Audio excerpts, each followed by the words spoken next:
This newscast last night, the capture of Nebraska prison escapee Timothy Clausen. Now, this picture was taken after he finally gave up, and multiple law enforcement officers were involved. They were looking for him. An anonymous person who dimed him out will receive the $7,500 reward offered. Now, we have two mugshots to show you. On the left is his prison mug, and on the right, what he looked like when police arrested him. The comparison shows that he was able to change his appearance simply by cutting his hair and shaving his beard. Quite a difference. Now, Clausen and Armand Dixon escaped Friday from the state prison in Lincoln. Dixon was arrested Saturday. As Jessica Gill reports, even though both are back behind bars, the state and local investigation is not over. From the outside looking in, the Lincoln Correctional Center looks beyond secure, but it is clear that the system has failed. The community now left with a sense of distrust, and that's exactly what the investigation is looking into.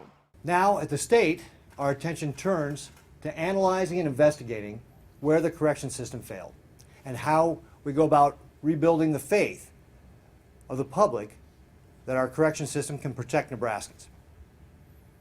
An investigation has already been launched, and it's clear that procedures and protocols were not followed by our folks who are working in corrections. It was at a news conference that the governor addressed concerns over public safety. Personally, I expect better, results from the higher ups that are, in charge of the situation and stuff. Concerns that this man, Greg Humlicek, has after Armand Dixon, the first of the two escaped inmates to be captured, was caught attacking two women in the very same apartment complex that Greg calls home. But it's just kind of concerning since this is a locked building, kind of disturbing that they got inside. Now, why Dixon was there? Still part of an investigation.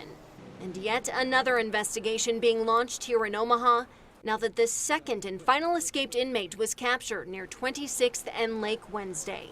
A tip worth $7,500 led Omaha police to the apartment Timothy Clausen was hiding in. But if they knew who he was and they facilitated in aiding and abetting him, then they're subject to the full effects of the law.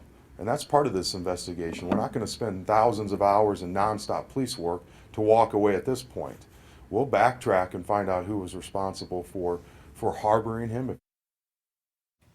In today's news conference, Governor Ricketts went on to say he has full confidence in Scott Frakes. He's the director of the Nebraska Department of Corrections. So he's certainly not placing the blame on him.